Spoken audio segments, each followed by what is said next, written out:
We spend 30% of our life energy on average to make money. And then we ignore it. Does talking about your money make you cringe? Are you tired of fighting about finances? Do you want to stop sabotaging your financial happiness? Then you are in the right place.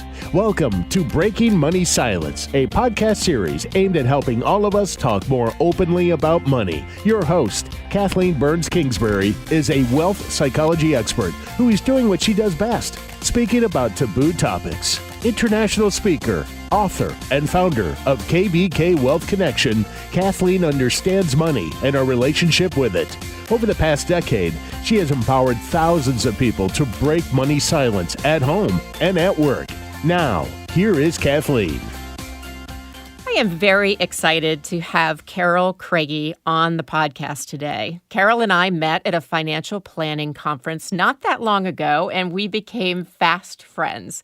I think part of the reason we hit it off is she is a psychologist who has turned into a money and emotions expert, has done wonderful work in the field of financial services, but most recently has been working in her company, Fiscal Fitness Club. And so I am excited to welcome Carol Craigie to our podcast and for our discussion today about the myth that she's brought with her. Welcome, Carol. Hey, Kathleen, thanks for having me. I'm excited to be here. Yeah, I'm really excited to delve into your myth. And so why don't you tell people who are listening what the myth is that you wanted to bust wide open today? Budgeting is too hard and a waste of time. So tell us a little bit about why you picked that myth and what motivated you. Well, first, I hear it all the time. I don't have time. It's too hard to track. It won't help. Yet it has proven to be, from my viewpoint, the number one reason people can accomplish the goals they want. So that's interesting to me because I know there's a lot of resistance when it comes to budgeting. And one of the things I talked about recently in a graduate course that I teach for financial planners is language. And so either now or later we can get into the word budgeting versus calling it something else. But so you hear it time and time again. People say it's a waste of time, it's too hard, but you find it sounds like you feel like it's really important and almost a foundation for financial security.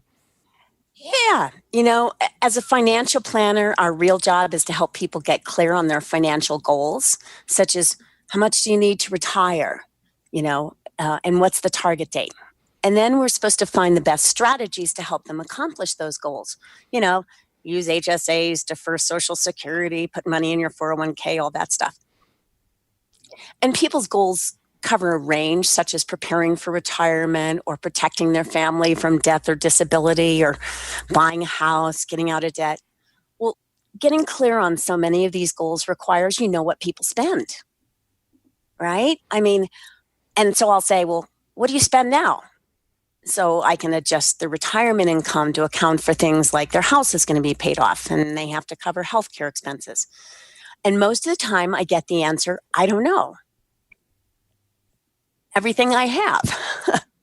Well, if you think about all those goals, you need to have an income target in order to calculate what you have to do to achieve those, right? How much life insurance do you need depends on what kind of income you need. And when you think about it, it's crazy. We spend 30% of our life energy on average to make money. And then we ignore it. So some of this doesn't surprise me, obviously, given the work that I do. But some of it, I can actually, if I put my client hat on, I can identify with I don't know if I want to get all those numbers together. That's a lot of time. I don't know. I might feel uncomfortable sharing that information. So tell me, how do you help people kind of bust this myth open? Because it seems like it's one that's pretty pervasive in our society. Absolutely pervasive. As far as it being too hard and taking too much time, with today's technology, that's a real myth. It's really easy now. There are programs like mint.com that you connect up with all your different accounts, and then you can quickly train it to automatically categorize them. So it's not like the old days where you had to write down everything you spent. If you use debit cards or credit cards or your bank, checks are harder, but most people don't write that many checks anymore. So if it takes all of that information and automatically brings it in, and it's a kind of an AI, right? Artificial intelligence. It looks at the title and it says King Soopers. I know that that's a grocery store. Now King Soopers has even added King Soopers fuel if it's from a gas station. So the program automatically knows whether this was groceries or food. Now, if you go to 7-Eleven, they might not know. But that myth that it takes a lot of time, that's gone. So does it take a lot of time to set it up? At the most, an hour to set it up and get it trained. And then it takes about 15 to 30 minutes a week to not just track where your money goes, but it would take another hour to set up where you want your money to go, right? And where you think it goes, to really think through. And then it takes maybe 15 to 30 minutes a week to stay on top of both tracking where your money is going and being able to look at your budget and see, are you on track or off, and where do you have to adjust? Okay, so that sounds pretty simple, and it doesn't sound like a lot of time, given the fact that we probably spend more time in the gym each week than we would spend doing the finances for most of us. But let me ask, if so many people believe the myth budgeting is too hard and a waste of time, there must be a way in which it serves people or it's helpful, because I believe every myth has like an up and a downside. So in your opinion, Carol, how could this myth be helpful for somebody? Well, I personally know that if I want to spend money on something and I get guilty, then it robs me of some of the pleasure, right? Yes. And so the good side and the bad side of this thing is I know, like, if I'm upset, my mother taught me that the best way to deal with a problem was to go shopping. Excellent. Retail therapy. Yeah, exactly. It was a bad day. Oh, honey, let's go shopping. And really, it was spending time with my mom that made me feel good, but I developed that habit. Well, being clear on what the consequences are now make it much less fun. Like, for example, I know that one of my goals is to help my grandkids with their college funding or education funding. And I know now that I'm making a choice between college funding, this awesome vacation I really want to go on, and spending money. And if I go shopping and I spend $200 that above my budget, and I do have one for shopping, but if I spend that $200 above my budget, that means I'm either not funding my grandkids' education or I'm pushing my vacation back a month. So really tying it to what you want versus what you might want in the moment, you're tying it to what you actually want in the long run. What I really want, Americans are stressed about money and we're not accomplishing our goals. And we found that if you know what your goals are, what it needs to take, and the consequences of your choices, then they make much different choices. It's so interesting. So just to be clear, it sounds like the upside of believing the myth that budgeting is too hard and a waste of time is the idea that then you don't have to feel the pain of your purchases, or you get to feel more pleasure because you're mindless about it. But if you're more mindful of what's coming in and what's going out, you're actually going to get to where you want to go, as opposed to it's almost like, a ship just going down a river, bouncing off the side, as opposed to having a destination. Yeah, we have this funny song we play at Christmas that's called Jangled Nerves. And one of the lines is dashing through the mall, spending while we can, buying love for all. and then it goes on to say, until the January credit card bills arrive. Yeah, I call that a financial hangover. Yeah, exactly. And so the truth is, if you know how much money you can spend and the consequences of your choices, you will get what you really want from your money much faster. And so what I love about what you do, Carol, and you've done it in different capacities. As I mentioned, you certainly know financial psychology, have a background in working with couples and families as a psychologist, but now more recently working as a financial planner and in this business that you have about financial education. What I love is that you actually don't just say budgeting is good. You really show people how to do that. So give us a couple of tips on how we would bust through this myth for ourselves, like how we could get over this. And I'm not just talking about listeners. I feel like there's a part of me that has a resistance to budgeting personally, not professionally, not in my business, but personally, probably because I want to just have fun. Yeah. So one, we think if you you have to commit to a little bit of a time frame. It takes, on average, 4 months to change habits, right? Okay. So if you're not getting what you really want from your money, if you're stressed, if you're not sure you can retire when you want, or you really wish you could help your kids with schooling, or you want to get your debt paid off. If you get clear on what's most important, what will make you happiest, right? What will reduce your stress? So one is think about what is it you really want from all this work, right? And then second is then say, okay, I'm going to spend 4 months and I'm just going to try this experiment of spending a half an hour a week. And it probably won't take you that much time after you get going, but I'm going to spend that time. The second thing we suggest is get a money buddy. Ooh, what's a money buddy?